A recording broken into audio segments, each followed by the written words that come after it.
This is you.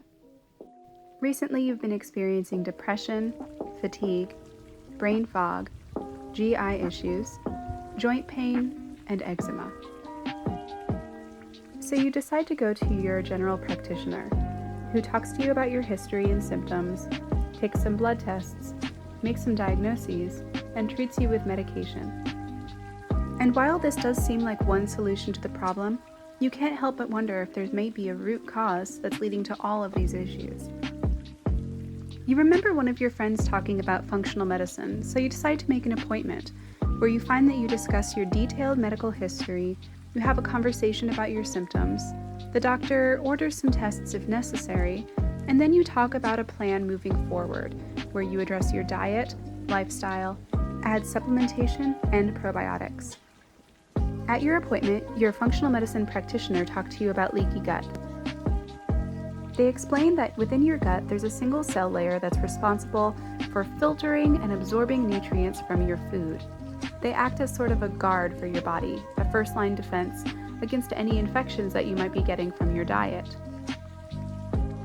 And in between each of those cells is a tight junction, which prevents food particles, bacteria, and other toxins from getting into your bloodstream. When you're experiencing leaky gut, there are gaps in between these cells, allowing food particles, bacteria, and other toxins to get right into your bloodstream and cause widespread inflammation.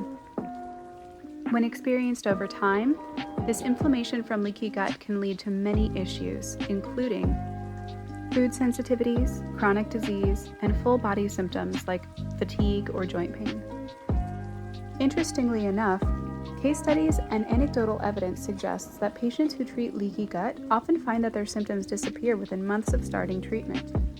There's also quite a bit of evidence that suggests that leaky gut could be connected to many chronic issues, such as depression, autism spectrum disorder, irritable bowel disease like Crohn's or ulcerative colitis, eczema, multiple sclerosis, asthma, and even cirrhosis. Conventional medicine treats each of these issues as a problem in and of itself. They treat each of them with medication or injections, maybe even therapy, but they're not looking at what might link each of them together. Meanwhile, in functional medicine, each of these issues is a symptom and something that can give you a clue or a piece of the puzzle to let you know what's really going on in your body. And more often than not, what's really going on is an issue within your gut. So you might be asking yourself, with all of this research and anecdotal evidence, why is there such a divide on leaky gut? Within our medical system, the gold standard for evidence is whether or not research has been published within peer-reviewed journals. And then that evidence needs to be verifiable and reproducible in order to be accepted widely in the medical community. And this is done for a really good reason. We don't want to treat patients with medications that haven't been studied, or make conclusions about diseases based on evidence of just a few people. The peer review process, however, might just be the very reason that most of this research doesn't make it into those prominent journals. When an article is submitted for publication, experts within that field are assigned to read the article and determine whether or not it can be published in that publication. And if those experts believe that leaky gut is just a myth, it serves as a hurdle to get into those peer-reviewed journals. Within the last several years, there have been several publications within major journals. These publications are largely lit reviews, doctors taking a look at all of the research that has been done, stating that there is a correlation between leaky gut and these chronic issues, but then concluding that there's simply not enough evidence for this to be a legitimate diagnosis. Another hurdle for getting leaky gut into the zeitgeist of the medical community is the pharmaceutical companies.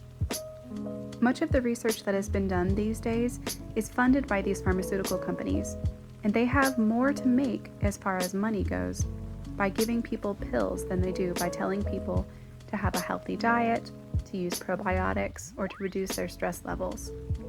And if we're honest with ourselves, many of us might admit that it's a lot easier to just take a medication for our symptoms than it is to change our lifestyle, which might turn out to actually be the harder pill to swallow. So how can this all change? Most people within the functional medicine field know that it's going to take time, lots of time, maybe 1 or 2 decades for this information to get out into those prominent medical journals. And there's also going to need to be a lot of research, proving over and over again that there is a connection between leaky gut and chronic disease, and establishing that leaky gut actually leads to chronic disease, not just existing alongside of it. But until the day comes where leaky gut research becomes normal within those peer-reviewed journals, functional medicine practitioners are going to have to continue to use the motto, evidence-based but not evidence-bound.